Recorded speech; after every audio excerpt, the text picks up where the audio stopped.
So I think we should begin. Let's kick it off. Let's First kick it off. podcast. Woo!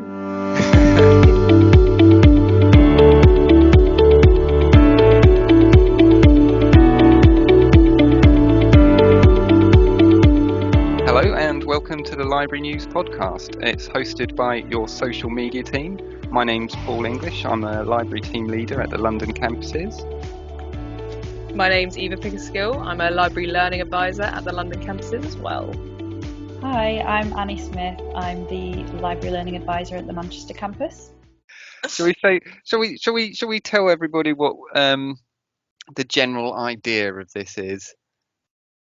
Yeah, I think we're looking to keep you all informed about what's going on in the library, let you get to know some of the staff that work here. And I mean, what would you say the purpose is, Paul? So basically, the idea behind this podcast is that we're going to be presenting to you some of the latest news from our library services, some things that are particularly significant either to your course or what's going on in the library behind the scenes. So at the moment, we're calling it the Library News Podcast. We're not 100% we're going to be sticking with that name all the way through. To be announced. To be announced, TBD. exactly. But basically, what happens is that we've got a library newsletter that gets produced every month, and we're going to go through that and expand upon some of the news stories that we've put in there. So, shall we have a quick skim through this edition? So this is we're not starting at the beginning. This is issue 36. So it's been around for a while. This is the July 2022 edition. So I think one of the first things, I mean, if you're new to the library services, is our Where to Start guide, which basically contains inductions on learning about, inductions to your library service, to the databases, to library training sessions. To be honest, it's not even for people who are new to the library. I always use it. So if someone has, when you just forget how to get from one place to the other, I always just refer them to the Where to Start guide, because it will just give you the basics on what you need to know, which databases are good for what. So yeah, if you're new to the library, or if you just want a bit of a refresher, or you skipped your library induction, that's always a really good place to sort of go if you've got those first initial questions. Yeah, and if you can't get hold of a member of the library team, this is a good place to start as well, to kind of get the information for yourself without having to wait for a member of our team to get back to you. Yeah, we'd always say this is the first point of call if you're ever stuck in the library. The next thing I want to talk about is the Lexus Nexus Student Associate program that we have an advert for in the library newsletter. This is basically, I think it's a really good opportunity for students, because you can learn a hell of a lot, and possibly the most important bit is you do receive a competitive salary. How competitive that is, we're not entirely sure. So you'll have to click on the link in the newsletter to find out. But some of the more interesting aspects of this is that you gain experience in public speaking, you can plan and run training sessions, and you can develop your networking skills. Yeah, it's an amazing opportunity to boost your CV while you're studying. As a lawyer, you're going to be needing to speak publicly, and you're going to need essential research skills when you're doing your legal research. So, why not do it alongside your studies and get paid for it? I think we really need to emphasize the fact that you do get paid for it. We all need extra money nowadays. Exactly. But actually, we've had speaking just for the London campuses, we've had a couple of really, really good Nexus student associates. Some of the best student associates have actually really worked with the library team. Yeah. And they get them to email out their workshops or their one-to-one sessions and the times that they're doing that and everything. And also just even like working with us on freshers fairs and things like that. So it's a pretty decent opportunity, and it's just what you make of it. So we're going to scroll down our newsletter. You can't see that, but I'm going to give you some descriptive commentary. So the next thing, and we really like this, and it is coming into more campuses. It's only really, I think, at Moorgate, Bloomsbury, and Birmingham, but and we'll come to this later. There's obviously some ebook opportunities for this, but this is our read and relax sections, which are not just your law books, course books, business books, or anything like that. These are books that are on the shelves of Waterstone. These are ones you would look at and think, I really actually want to read that.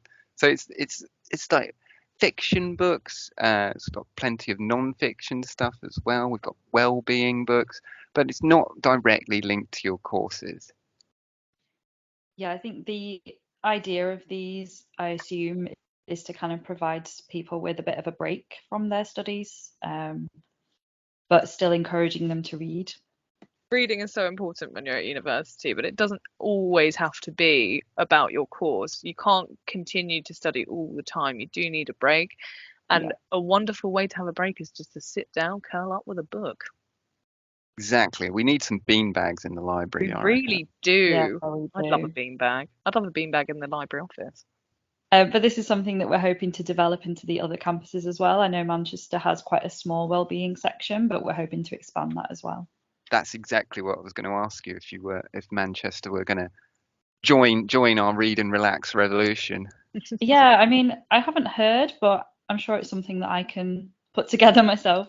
You are in charge of the ordering. You have the power. I do. Means that you have the power to influence what's going to be in the read and relax section. So for the London campuses, I've put in all my little favourite reads of 2021. We've got American Dirt in there, which is about a mother and son travelling across Mexico. It's like non-stop action. We've got Daisy Jones and the Six, which I know you've read as well, which is brilliant. I have, yeah. So it's all made up of sort of bestsellers and our librarians' favourite reads. So if you want an insight into the minds of the library team, just visit your read and relax section. We should say though that even though it's kind of limited to just a few campuses right now, and as Annie mentioned, hopefully it will be coming to Manchester and hopefully it will spread across all the other campuses. But it doesn't mean you have to miss out right now, because we've also got Pelago's literature section. Oh yeah, we love Pelago. We do. They have loads of literature books in there. So I heard someone... They've got classics like Pride and Prejudice, but then they've also got more modern titles. They've really got a good range in there. I've heard someone describe Pelago as the Spotify of books, because there's just so much on there.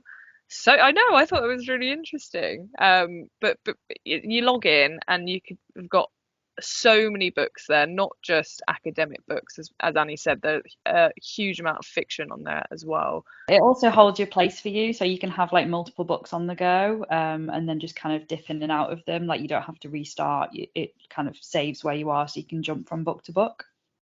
We should say though, you do need to register before you can access titles, and you can do this by visiting the website library.law.ac.uk/Pelago, and there is a link there which will give you instructions on how to register. Related to that actually is the I think actually I've not listened to this myself, but I think you had it. Yes, our reading for fun section. So there is a brilliant podcast on here called Just One Thing with Michael Mosley, which is available on BBC Sounds, and he talks about the benefits of reading for pleasure and how even just reading for an hour a day can add 24 months onto your lifespan, which is, I don't know how that's measured, but it's pretty impressive. Does that mean we're going to live forever because we're librarians? Probably. Oh, is this the way to immortality? Yeah, Is this the benefit of working in libraries? But yeah, it's a really interesting podcast. He gets a person who has not read, isn't a big reader, and ask them to read for an hour a day, and you see how much they benefit from it. They de-stress, and it just gives them some time for themselves. And yeah, it's fascinating. If you ever wondered why you should be reading for pleasure, definitely give this one a listen. It's just a great way of getting away from the screens as well. Computers or Yeah. TVs or phones. Like, I know we're all on our phones a lot, so obviously you can read like an ebook or a Kindle or whatever, but also reading from like a physical book is definitely really good for your mental health as well. Speaking of podcasts, and I'm going to do a fantastic segue here, it's we have our own podcast collection on the Digital Academy, which is going to be rebranded as the Skills Academy. That's a little spoiler for you there. Probably in the next in the next couple of months, I think that's happening. But we have a range of podcasts on the Digital Academy, ranged from study skills ones, referencing podcasts, legal podcasts, digital innovation. Digital innovation ones are particularly engaging, and also we've got welfare podcasts. But have you guys actually listened to any of them? Yeah, I listened to the plagiarism one, which is really interesting, with Louise and Sarah Hall from Study Skills. So if you're ever wondering how you can avoid plagiarism and why it's so important, give that one a listen.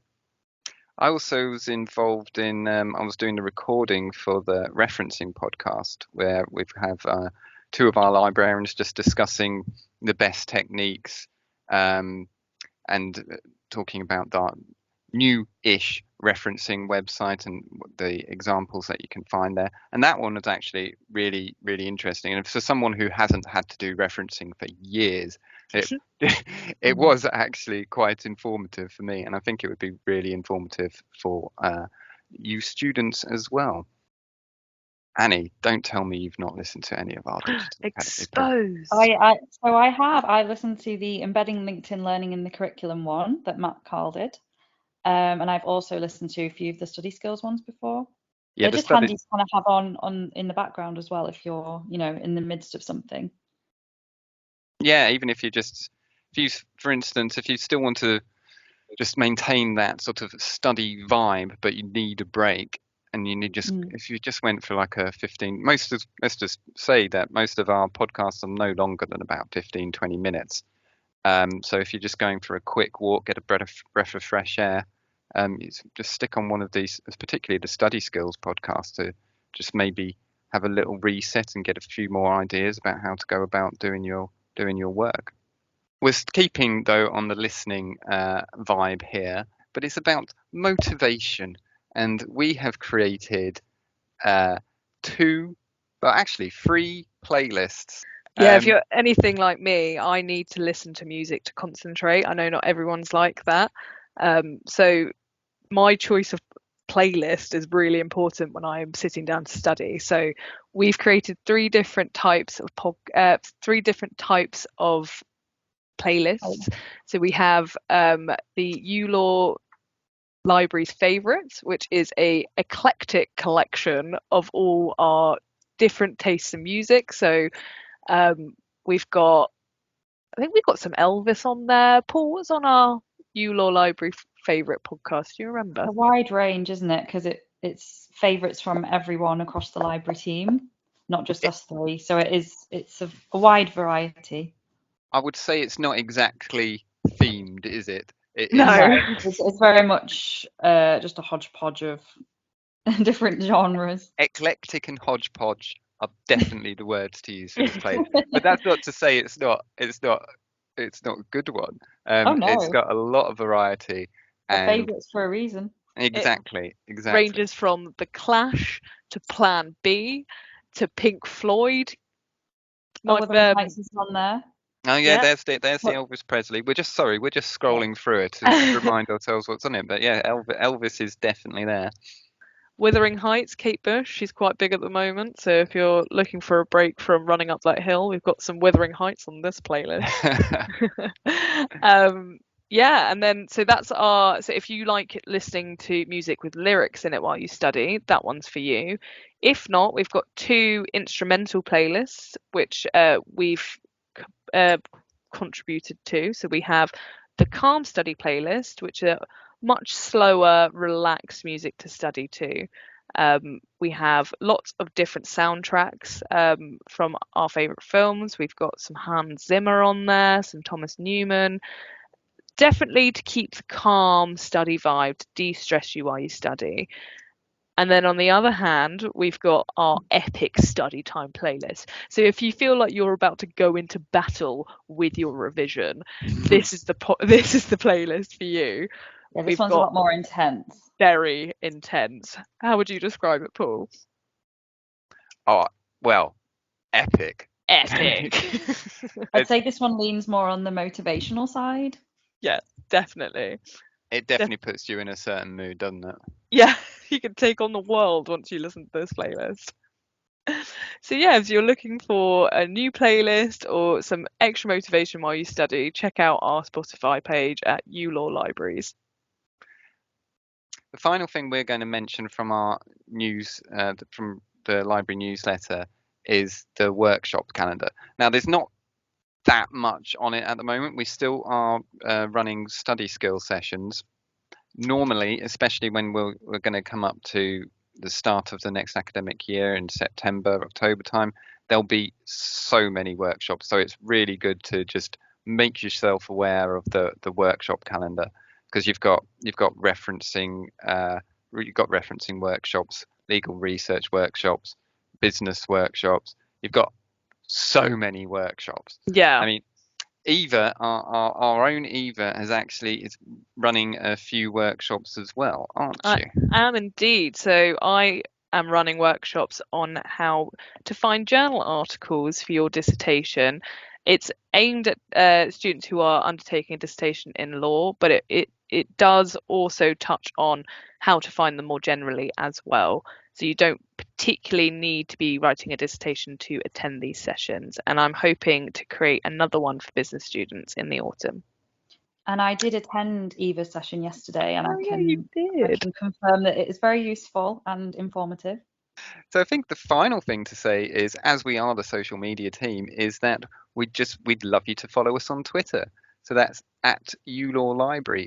And we do try and keep quite active on there, and kind of keep you up to date with all the things that are going on around the library service. So yeah, definitely give us a follow.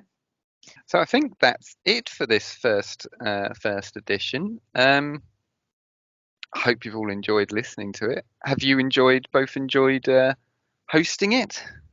Yeah, it's always nice to catch up with you too as well. Yeah, I'll have a chat.